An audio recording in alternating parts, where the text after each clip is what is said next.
And as we conclude our conversation, what do you think is your magic? It's funny, I hired two magicians that became toy inventors, and magic and design really overlap. Most people don't know how an airplane works, but it's levitation. It looks like it's magic, right? I've gone from toy, and I still love toys, to play, and then that causing fun. And I'm trying to do that in my invention work and in my teaching work and in my workshop work. It's just trying to move people in that way from play is a verb, and it's a good thing, and it can make your life more joyful and delightful, or your experiences, or your company. Welcome to MAGICademy Podcast. Today with us is Brandon, and he is a very successful toy inventor and teaches at Stanford D School, and also is the inventor of IDEO Play Lab. Welcome, Brandon, to our podcast. Thank you so much. So fun to be here. Good to see you again. Good to see you as well. People probably have read about you like through all sorts of media outlets, and they probably heard like more of a formal introduction of you and your accomplishment and your ability to infuse fun into business, into toy inventions, into design.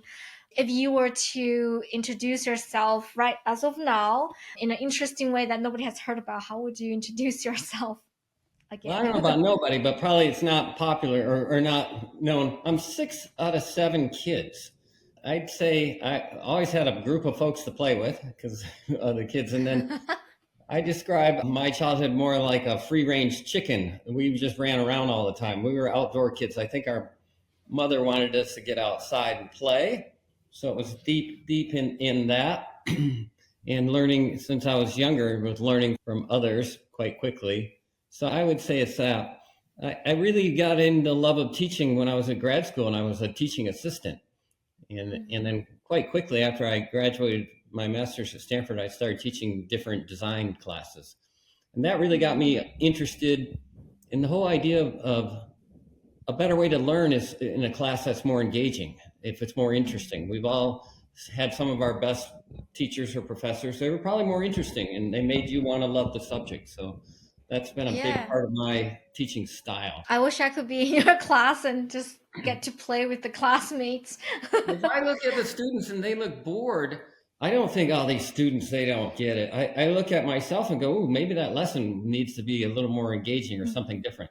So we do a lot of hands-on learning, or I'll lecture for a bit, but then we'll do something. That can be physical or digital, is something tangible, depending on what we're talking about. That's beautiful. And we may be curious, you share with us like your childhood is all about like outdoor play. Why toy inventions? I'm an engineer, and then engineers get to do all sorts of different things.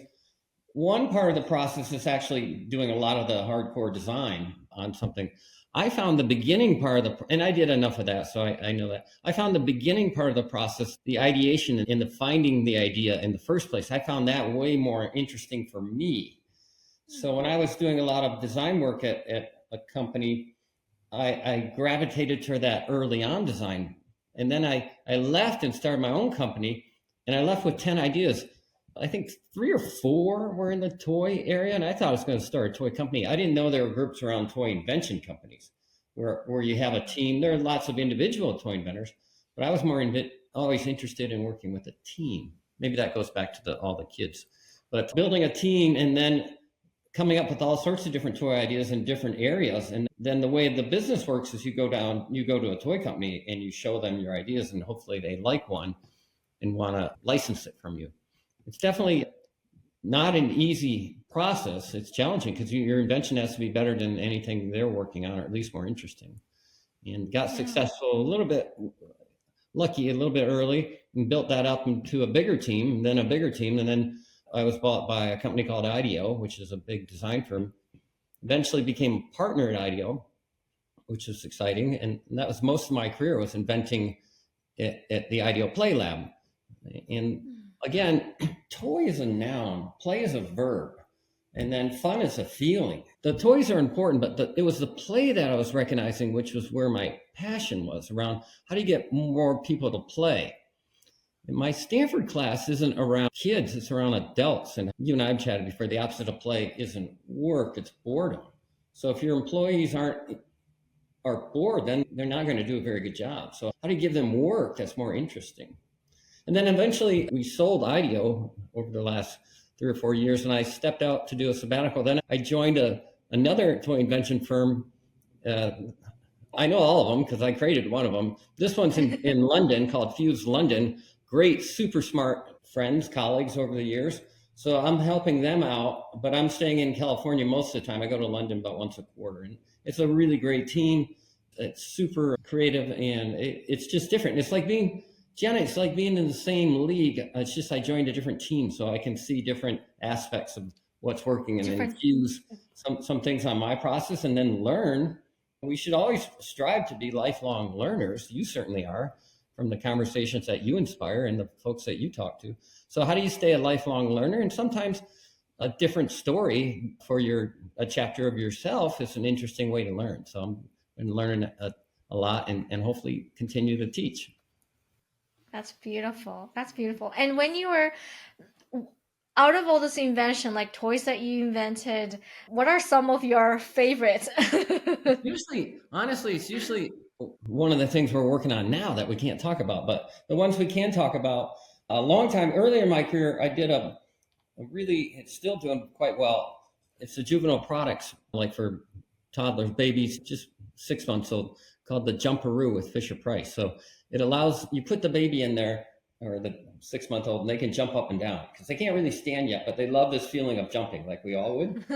And that's done really well. I was involved and helped invent the last 4 Barbie dream campers, which has been great. The things we're working on in Fuse are super exciting. Some of these are too recent, but Fuse has had a huge success over the years.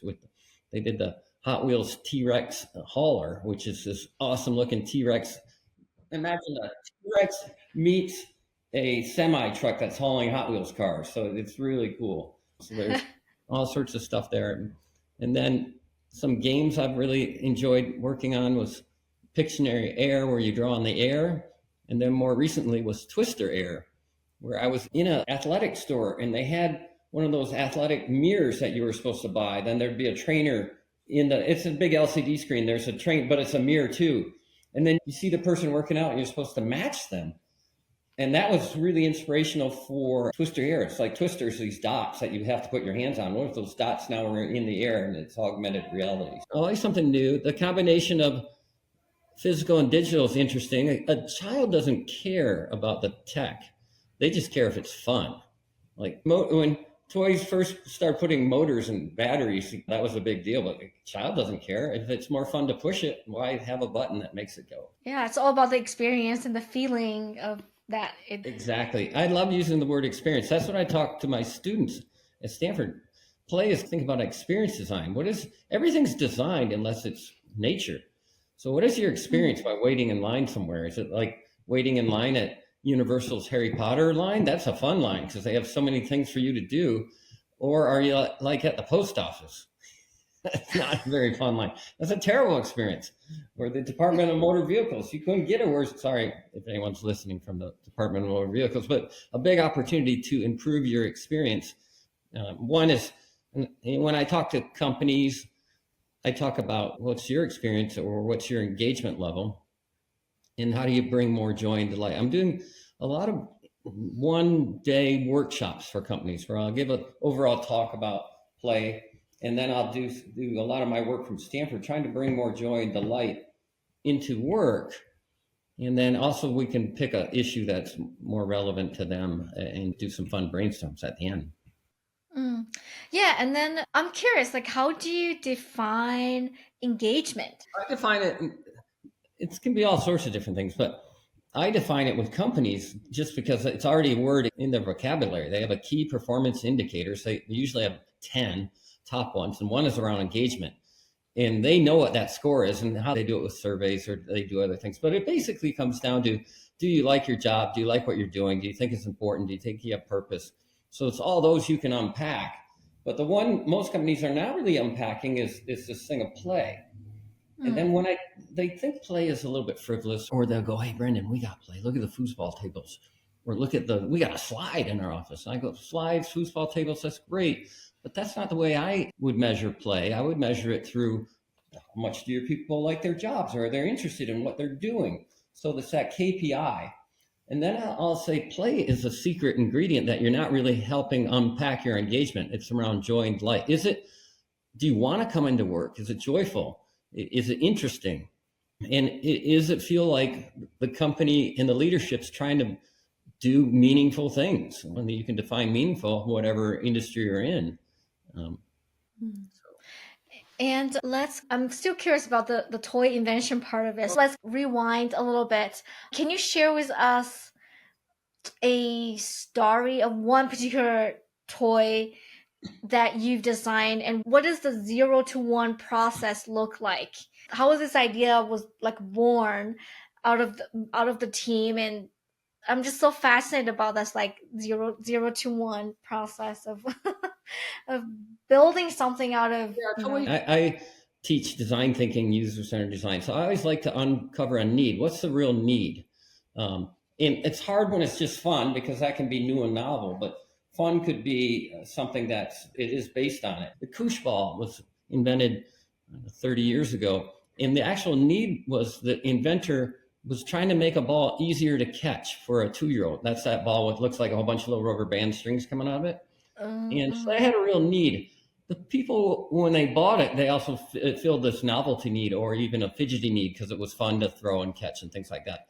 The first Nerf ball was a foam ball, and the need was you wanted your kids to be able to play ball indoors without breaking a whole bunch of stuff. It's around that. The need on the Jumperoo that I invented was based on some of my master's work around a colicky infant, which is an infant that just cries all the time. Some motion helps stimulate the nervous system, so it helps soothe. So that's more of a scientific reason around that. But invention for me is always around, is there a need? And then how fast can you take that insight and ideate, come up with lots of ideas? Then how fast can you prototype? Because for an inventor, you have to have a whole set of tools, and one is making things, and that can be physical or digital, but you have to have more than just a sketch. So this is a Barbie stroller, and it pops open from one puppy so you can hold 2 puppies. And it's a little button, it telescopes, so it's really fun, it transforms. This was the original sketch that I did on the back. This is just the back of the napkin sketch. It went from 1 to 3 puppies. Now, it didn't go right from this drawing to this. It went several models in between. From a foam core model, I remember my first model was foam core, like cardboard, rubber bands, and then probably went to a 3D printed model, and then probably another 3D printed model. Then you have to see if you can get the toy company interested. Fortunately, Barbie liked that one. But it usually, for me, and the young designers I coach, start with a sketch. Get comfortable with a quick drawing. And some folks on the team at Fuse are amazing drawers. Some are just good at back of the napkin. It doesn't matter. You just have to get your drawing out. And I coach students this. I say, I've been around creative people my entire career. One thing they have in common is they're comfortable doing a quick drawing. It doesn't have to be amazing, but something that's more than just writing words. And then I ask students, raise your hand if you think you're a good drawer. No one raises their hand. And then I say, raise your hand if you think you're good at writing emails or texts. And everyone, yeah, I can do that. Right? We do it all the time. So if you did 5 or 10 drawings every day and you learned a little bit more in technique, it's all about technique and practice, you get better at it. So I think it's overcoming that initial state of judgment or fear or anxiety, or just a preset of restrictive thoughts about what you can do, what you cannot do, what the team can do, what the team cannot do. I did a little drawing exercise in class. I've done this for a long time, but I did a twist on it where I give everyone this fancy piece of paper. It has a gold frame around it, so it looks like it's going to be a famous drawing. And I say, find a partner, and in 30 seconds, you draw their portrait, and they have to draw you. And I can see the whole class tighten up. Then I say, let's reframe this. Now, pretend you're in kindergarten, and I'm going to give you guys crayons. Now draw your portrait like you would as a kindergartner. Then everyone's having fun. Like there's no pressure. I just get to draw. The drawings are probably going to look the same unless you've had more drawing practice. But the pressure's down and the class is laughing. And when I don't put the kindergarten twist on it, I see when people show their drawings, I say, all right, share your drawings. I hear a lot of I'm sorry's. like I'm sorry I screwed up your face. With the kindergartners, they're all just having a great time. And when you're acting like a kindergartner, everyone's just having fun drawing. Right? So a lot of it's mindset.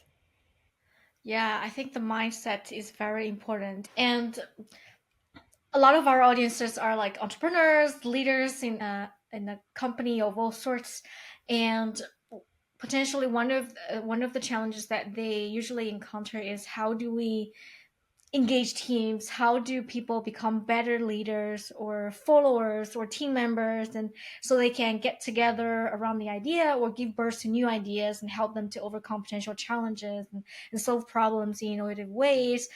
And you wrote an article about how great leaders are all puppy-like. So can you share with us exactly what you mean? And I sit on this National Institute for Play nonprofit board where their main goal is to fund science of play. Think about, no one questions the science of sleep, how important it is, and we all wish we got more sleep, and we understand their sleep hygiene. People don't really understand there's a lot of great research over the last 5-6 years on papers and research around the science of sleep and how important it is and how it's intrinsic in us. So if you don't get enough play, again, the opposite of play isn't work, it's boredom or depression with kids. So I was talking to one of the scientists and he mentioned about play posture. And I go, what's that? He goes, the easiest way to explain play posture is look at a puppy. When you come home and you have a puppy there, it's a classic play bow. They're ready to play. And so I tell leaders, what's your play posture? Are you sitting like this? Are you on your screen? Someone comes up to you that's not your boss. If it's your boss, you're putting this thing down.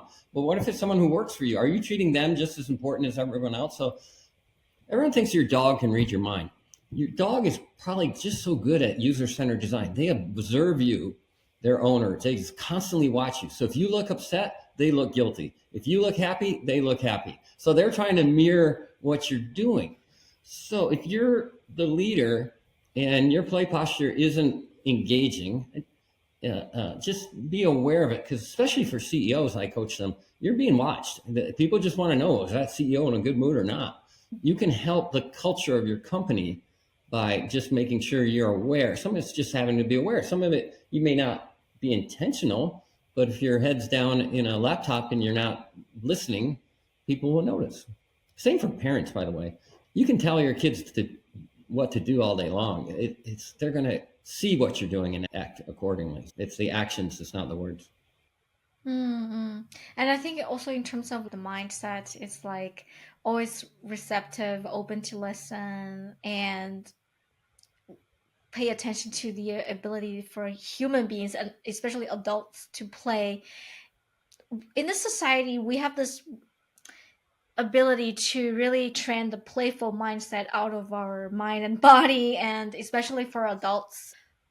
How do we bring that back? And people would say being too playful will hurt the business. It means that you're not serious, and play seems like it's the opposite of being so when serious. I do these work, like how I just did a workshop for a big Fortune top 10 company, and it's a lot of the same things. So we don't want to lose our work productivity, and then I'll really dive into the science of play, how the science of play actually increases productivity because people are enjoying what they're doing more. They're more relaxed. They feel more confident. They feel more confident to take a risk, because if you fail, it's okay. Now, if you take the same risk and fail again, that's a mistake. But if you have a culture that sort of almost rewards, I tell one or two funny fail stories from inventing or my career, and tell leaders, like, make sure you share a story where you failed, but include the part where you learned.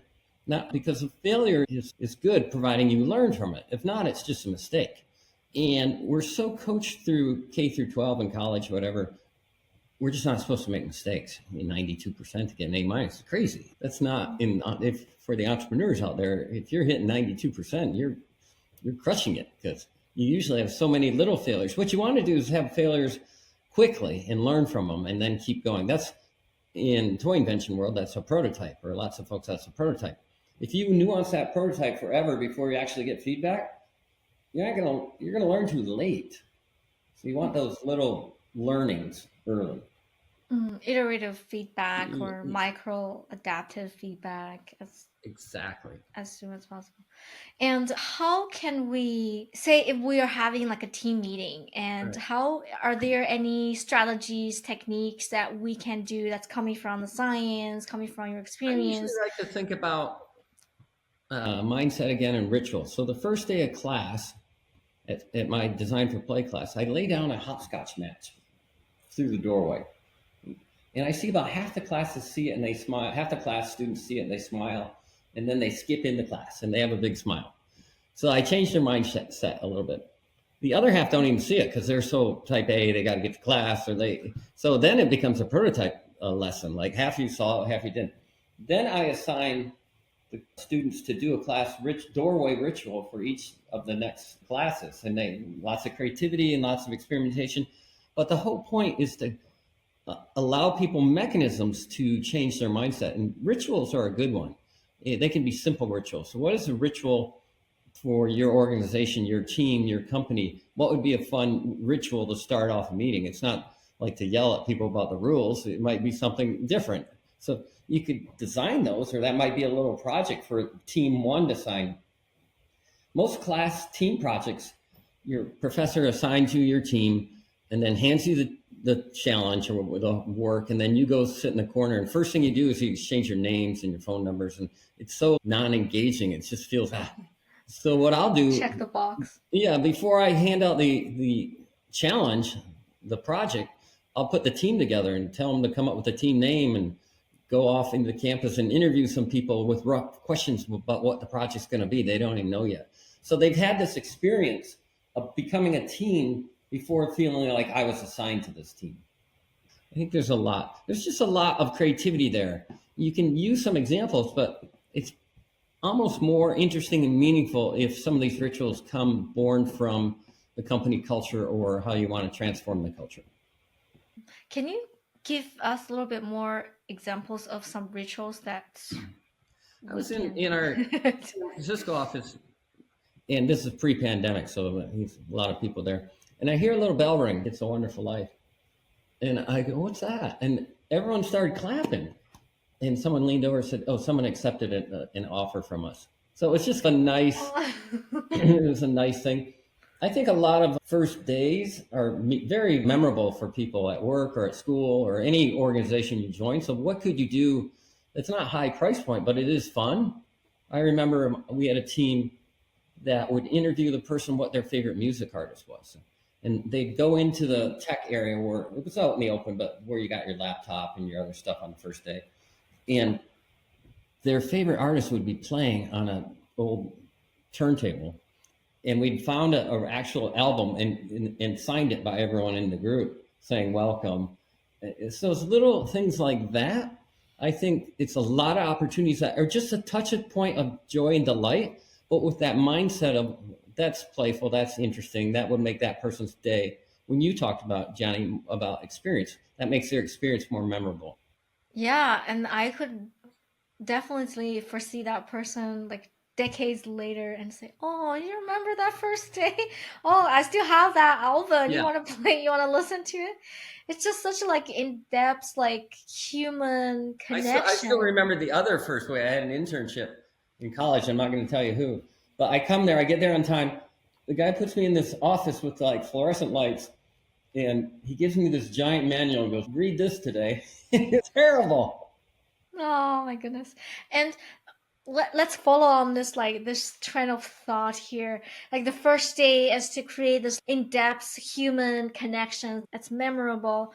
And then moving forward, how do we actually bring the play back to the workplace or Yeah, back well, to the team? you got to have an enlightened leadership that actually wants this. I find people who have just joined want it no matter what. They're like, "Hey, I was having a lot more fun in school or something." So they want it, but they can't just do it and start doing things without having some kind of air cover. So if someone, it doesn't have to be everyone, but it has to be someone. Like this company I was doing a workshop for, last week had an enlightened leader that said, we need more of this. Others, we're in a hybrid workforce. At school, we're back 100%, which is just nice. You don't have to have this trouble of trying to hook up the tech. And then some people are in person, some people aren't. So really recommending to my students going out into the workforce or returning to the workforce, try to take a job where you can go in person as much as possible. You're just going to have so many more meetings that are not like a Zoom meeting or a video call where it disappears. It's all those meetings that are afterward, beforehand, and you get to meet people on a different level, especially in person. It's just the way humans are built. So the more you can do that, so trying to figure that part of the world out, because it's social play, social connection. Yeah, ideally, if it's in person, that's the best, because a lot of nonverbal cues, or maybe we just built biologically to be in each other's space a little bit. Together, let's figure out how we do it in person. Let's make our own. Yeah, it's like in-person podcast. That would be nice. That would be nice. I'm just distilling some key ideas. So the first impression, in-depth in human connection, humanized connection, ideally associated with somebody's interest or passion, and a team kind of demonstration of care, team's care for that particular person. Then ideally it's in person if we have a physical space that people can get on. And what would be the next element that you think will be very helpful to bring back that sense of play? Oh, leadership. You mentioned about the enlightened leaders or even adults. Once they start to unpack play more, and that's my mission in life, like there's been research on play personalities. So one might be the explorer, one is the competitor, one is the collector, one is the director. So these are different types of play personalities. You can go back and just think about your childhood as to which one or two of those were you. Did you love to collect stuff? And then why aren't you doing that anymore? Are you kinesthetic play personality where you love to move? When you're dancing or moving, that's what made you most. We did a project, it was all around learning in the elementary school. It's an obvious insight, but kids love recess. And they love recess. And you would automatically conclude, oh, that's because they don't have to be sitting in the teacher yelling at them or lecturing. But one of the big insights about recess is they could move around, and that just felt good for their brain. How do you incorporate more movement in the classroom was the big insight. And we had a bunch of cool ideas on that. So thinking about what is the insight behind the reason versus just coming to your own conclusion. Yeah, and even workplace, like sometimes you have to sit on your desk 24, like throughout the day. How do we incorporate more movement or intentional movement? Yeah, I coach leaders to lead by walking around. You lead by walking. This was easier to do pre-pandemic, but a lot of folks are coming back at least 3 days a week. Don't sit in your office and wait for folks to come to you. Walk around and don't be scary walking around. If you do it enough, people will want to see you and just say hi or what are you working on, that kind of thing. Yeah, I think that's interesting. I do think this hybrid working has to be take advantage of. I gave a talk 6 months ago, and they wanted it to be 300 people virtual. It was a big company, big entertainment company. And I said, that doesn't really appeal to me because I like seeing my students, and I can feed off the energy of them. I said, could you get at least 30 into a room, and we'll call that our studio audience? And the VP liked that idea, and it worked out great because then I was talking to 300, but it didn't feel like it to me. It felt like the 30 people in the room. And certainly during the pandemic, the late night hosts found that out to be, they're telling jokes, but they needed that energy to feed off of. So I think there'll be some different hybrid uses of our space versus either this or that or a combo. So, And then for playful workplace, what do you think are some necessary preparations that enlightened or playful leaders needs to be aware of? I don't think you'd find any setback, again, the same analogy from a leader saying, I don't want my people to sleep so much so they'll work harder. Like they're sleeping too much. So it should be similar around once they understand the science of play and play personalities, and it's about engagement. How do I match the work with the meaning? Because a lot of companies have a lot of big purpose statements and things like that, but the employees don't really understand it and it doesn't really match with the work. So if you can get those two down and you're actually working in an area that you really feel passionate about, this is where a lot of folks who get this right away with a hobby, they just love their hobby so much. And it's a ton of effort. And sometimes those hobbies turn into entrepreneurship or a career. And then they feel like I've never worked in a day again because they're doing it. You're probably not going to get there all the time with a bigger company, but you can get closer. You can keep trying to move to where does it feel like people don't feel like they're working, but they're enjoying what they're doing and they're making a living, of course. But so I think it's keep striving for that. And it's a process. It's not all of a sudden you're going to get there. You also mentioned about when people think about play, they fear that being able to play will hurt the productivity. And you usually use the research about how play can actually increase the productivity. Can you share a little bit more on that? It depends How exactly? depends on the process, and it depends where in the process. If it's the night before the big presentation to the board of directors, you probably don't need everyone trying to exploratory play a new idea. But if it's 3 months till you need to come up in the marketplace with other ideas, earlier on in the process, when a leader says, just go play around with that, your team will go play around with that and learn. I think people have asked me a lot about AI and things like that. My answer is just go play around with it and see what's interesting to you. See if it feels like there's something there. Don't be so afraid you don't even want to touch it because it feels. But yeah, I think leaders that's earlier on in the process say go around and play with that, or understanding it can be throughout the entire process, but it doesn't have to be the big idea. It can be the little idea too. I always look at companies when I check into their lobby. And a lot of their lobbies feel like TSA checkpoints. You have a security guy there, and I'm like a professional. I'm interested. I'm supposed to be here, but I always feel like I've done something wrong versus why not change that experience so it feels more on brand? And then it's good for new recruitments, or it's good for customers, clients, or the people who work there themselves. If they had a little more of a joyful experience just coming into the building. Yeah, it feels, oh, I'm coming home. This is some place that I wanted to play, and I wanted to play with my companions or co-workers or nice.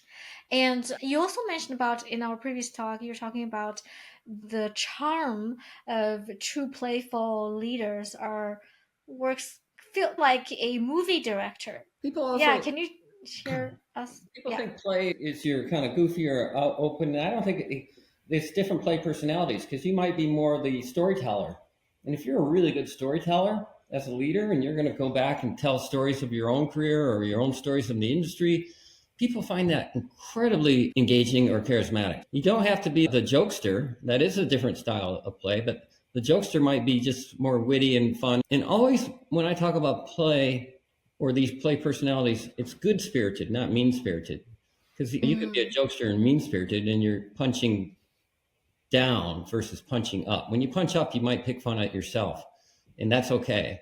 You never want to punch down on a joke. You can be self-deprecating on yourself sometimes. But yeah, I think it's just a lot of the leaders understanding what their own play personality is and how can they embrace that and bring it into part of their leadership. You might be the competitor as a play personality, and that's fine, providing, again, it's good-spirited competition. You watch junior golfers who, they're young, they're learning all the rules of golf, and they call their own penalties. There's no referee who they're trying to sneak around. They're learning good sportsmanship. If you're a competitor and you want your team to do well, it's great. This is a funny story. Years ago, I was working with Cranium Toys. They were up in Seattle, great company. They were bought by Hasbro, but they were competitors, but they had such a good slogan, everyone shines. But they had the revenue, they had a big square floor, and they had every million, they had a big, it looked like a big Monopoly board, but it was $1 million. And they had to get to their revenue for the year. So each time they got to another $1 million, they didn't just move the game piece one up. It's a big 5-foot game piece.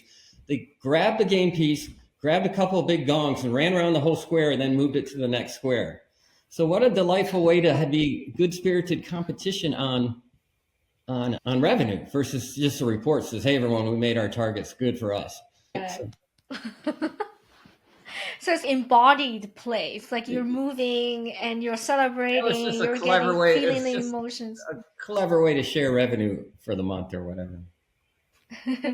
So when you're talking about like the movie, there's definitely a lot of play personalities.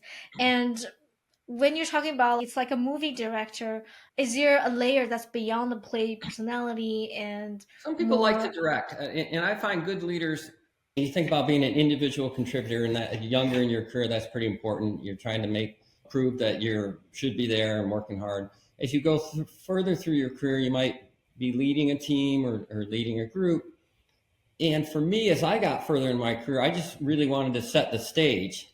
And a director doesn't get all the fame sometimes, but he's setting the stage for the actors and making sure they're set up for success and the movie's well produced and it's got a good film editor. So you're trying to put all the components together for success. So, and versus taking all the credit. The director does get credit, but it's not like your main actor who's headlining. I love that. Setting the stage. Can we unravel that? Like setting the stage, if we were to transfer this concept into setting the playful stage for the talents in the workspace, how is that getting done? Setting the stage and making sure as a director you give everyone credit possible. So you'll remember if you're at a big team meeting, there's a whole bunch of people and someone's up there like thanking all the team members. And if you were on that project and you didn't do a lot, but you did something, and if your name doesn't get mentioned, you go, oh, yeah, I forgot about me, right? Versus if your name does get mentioned, you go, oh, that was nice, that was good. And if you look at a movie at the end, how many credits are in there? They nuance to make sure everyone got credit who was working on that movie. So seldom, even in the toy invention world, the press likes to talk about it like it's the lone inventor. It's always a team. It's always a shared invention. And the best inventions that have come out of my teams have been like everyone felt like they touched it at some point. It was rarely the person who was off in the corner that came up with it and then walked over. And so thinking about that, just making sure that's celebrated. That's beautiful. So creating a space that everybody will have the opportunities to contribute peacefully and being able to mention, credit their contributions. And that's learned by example because that junior person out there hears their name. And then when they go up through the ranks, they're going to want to do the same thing. You just want it. There's no cost to share more credit or just to make sure you're sharing whoever was touching it. And does it take a inventor like you to set the stage for playfulness? I don't think so. I think this is a lot of my work at Stanford. I get 35 students a quarter, and I'm hoping they go out and try to change the organizations that they're working in. And then these workshops I'm running through, they don't need to hire me.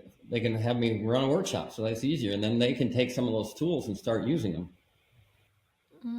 And when you say tools, what tools do you actually use when you're helping people to transform into a more playful space or helping them how to run more playful meetings, how to run more playful brainstorms, how to think about engagement when you're trying to frame up work and challenges. It is a lot of things that you can start to do next week. If it's a Friday, you can start on Monday on some of these things. Through our conversation, have we touched upon like how to do a playful meeting that you share some of it, or there's some pieces that it's not very this is interesting. That seems a little tactical for where we're going, but I've done a lecture at a couple different universities on how to be a more engaging professor. And it's a lot of the learnings I've had from all my teachings. I put them down and here's what I'm doing and see if this translates to you.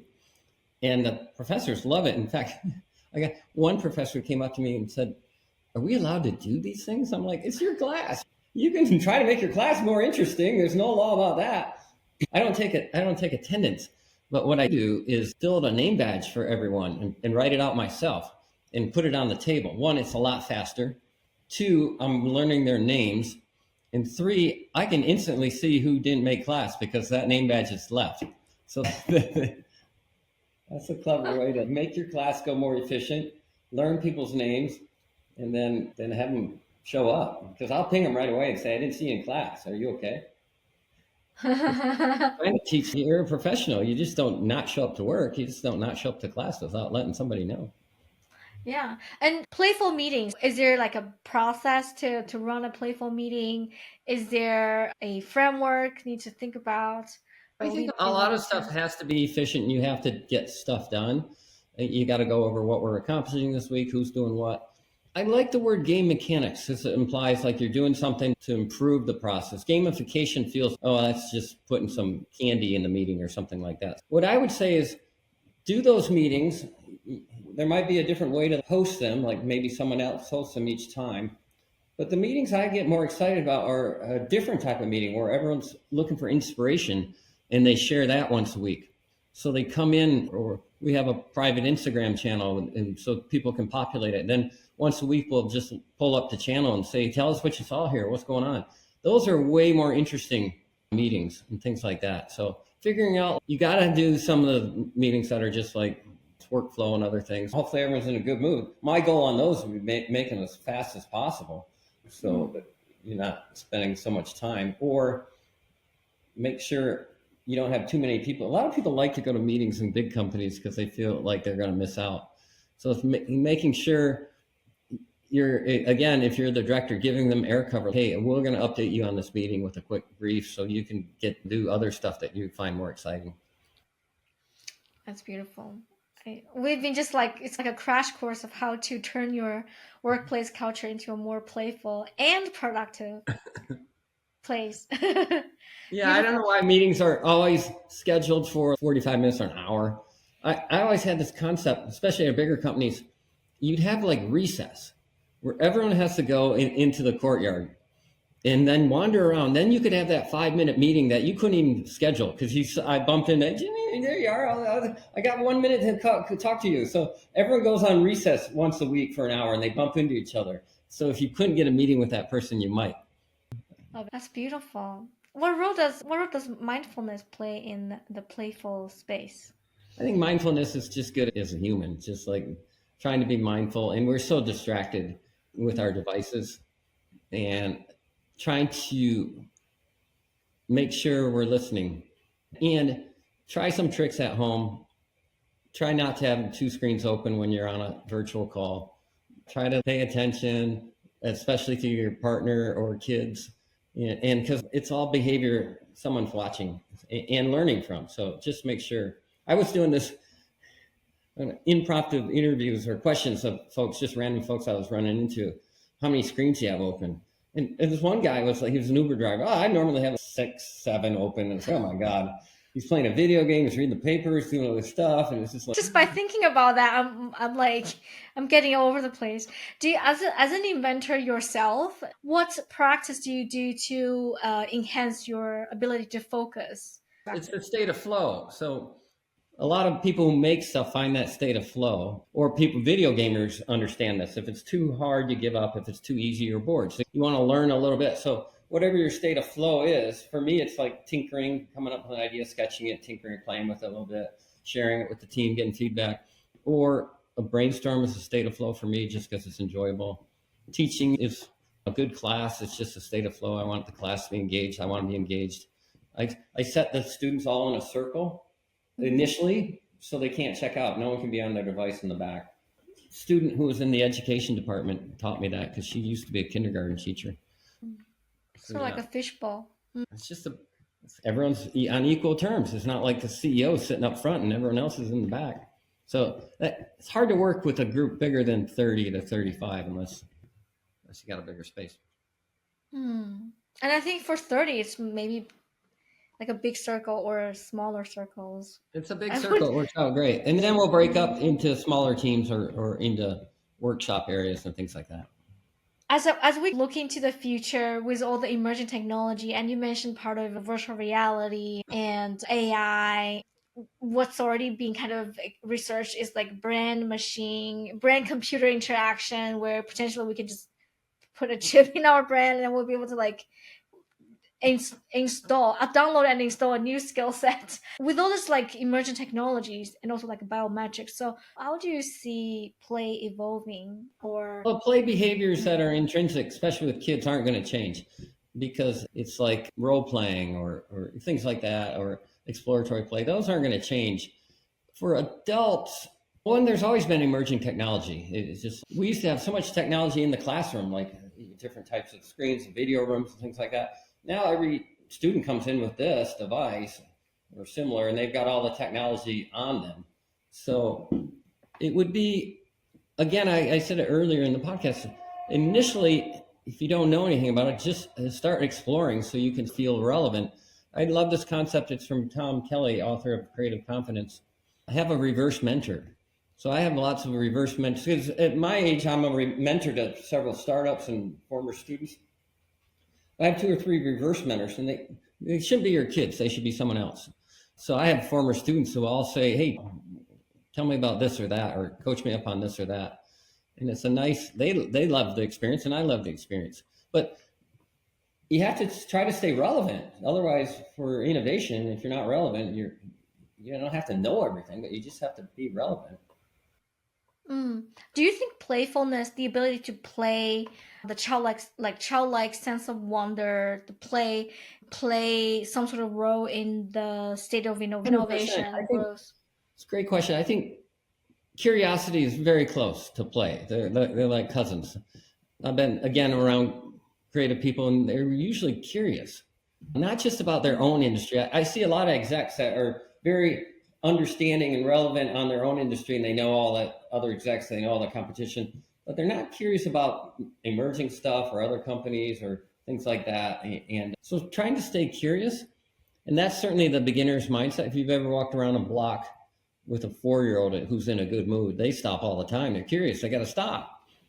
Now, that's really great, but you got to be able to turn your curiosity on and off.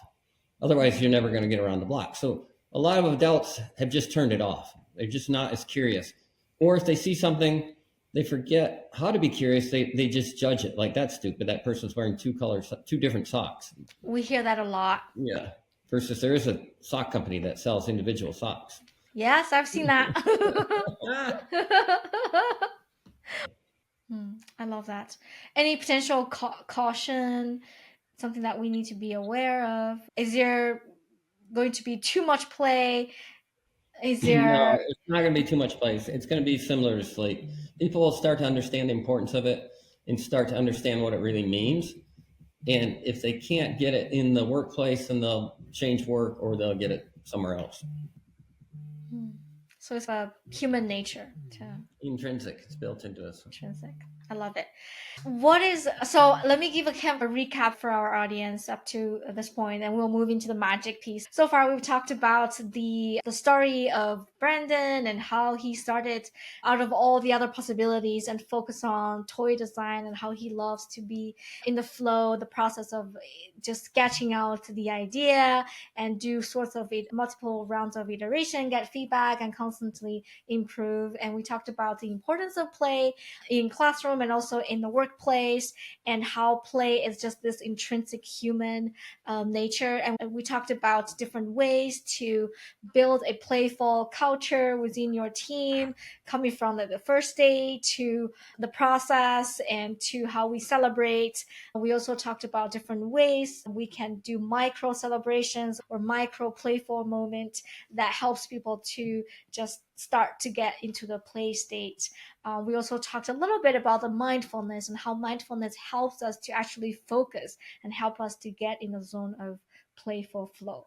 And we also talked into the future of play, some potential caution that we need to pay attention to. And now let's move to the magic conversation. And so my next question is, Brandon, you probably shared some of those like at the beginning of the conversation, but I would still like to ask you again, like when you were about like around 11 years old, what did you enjoy doing so much that time just disappeared for you? It wasn't hanging out in classrooms. I know that. I got a report card that said all he wants to do is go outside and play basketball. So I think I like playing basketball a lot. I liked exploring. Parents didn't care if you just wandered around. So we would go out exploring, and we'd find these gullies or creeks and just wander down. I hung out a lot of time exploring versus kids today. I think it's too tricky for parents who are so worried. So I love that. I remember making model airplanes. I found that, or kites. I remember because that was cheaper. I made a lot of kites, and that was fun. But yeah, it's definitely part making and part exploring. So I love that. Any particular challenges that you have to overcome that helped shape who you are now as an inventor and teacher? And yeah, it was challenging to go to undergrad engineering. It just wasn't a fit for me. And I wanted to be an architect, but my dad was an architect, and he said that was too tough of a path because it's hard to make a living. And then my son is a composer. I think we're all following our path now. But yeah, a lot of students are conflicted with this that I coach because they get pressure from parents and things like that. So they're looking for a job that looks good versus feels good. So you got to look what feels good versus looks good. And that's totally personal to what you're doing or what's happening. So a lot of folks find themselves in a career, it looks good, it pays good, but it doesn't fit good for them. It fits good for others. So trying to figure out what is that fit for you. There's a book from the Stanford D School called Designing Your Life, which takes your sort of career as a design project. Everything in my world is a design project. So it helps frame up. I coach younger students you can talk to me all day long, but talk to someone who's doing what you want to do, but they're 5-6 years older than you. So it's like seeing your future pretty easily versus say, tell me how you got there. So there's a lot around exploring what you do versus most people. I think I read this article a long time ago. People spend way more time on looking what car to buy than what job to take. Because when I was younger, I was just opportunistic. I just wanted a job. If I'd known I really would have wanted the toy industry, it would have been a total different first job. But I wasn't even exploring. I didn't even know there was an invention job. yeah, even nowadays, invention job still is very rare. And yeah, It is rare and it is getting harder and harder. But it could be a designer. I would have been happier as not mechanical engineer, more different types of design or other communications. But it's exploring and being more intentional about it versus just opportunistic. I love that. And as we conclude our conversation, what do you think is your magic? It's funny, I hired 2 magicians that became toy inventors, and magic and design really overlap. Most people don't know how an airplane works, but it's levitation. It looks like it's magic, right? So I think we have to appreciate some things that are magic. But I think my magic. What was the question? What is my magic? Yes, what is your magic? I think again, I've gone from toy, and I still love toys, to play. And then that causing fun. And I'm trying to do that in my invention work and in my teaching work and in my workshop work. It's just trying to move people in that way from play is a verb and it's a good thing and it can make your life more joyful and delightful or your experiences or your company. And who can argue against that? Yeah, who can? You can if you're a grunt, if you're a grumpy person maybe, but that's okay. So I would say it's the ability to help people find their inner play. Yes.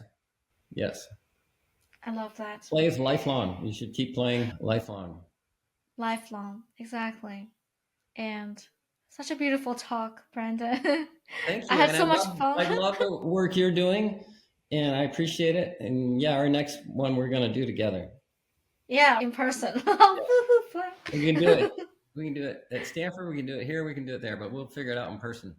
We'll figure out in person. Beautiful. And we can maybe do a play session and invite people to play. Oh, that'd be fun. That'll be fun. So beautiful. Thank you so much, Brandon, for coming to the Thank you podcast. for reaching out, and I love the work you're doing. And yeah, I hope we can keep it going. Yes, let's do that. I will keep you posted about the conversation that we've been having, and let's visit each other sometimes. Love it. Thank you. Thank you very much. Thank you very much.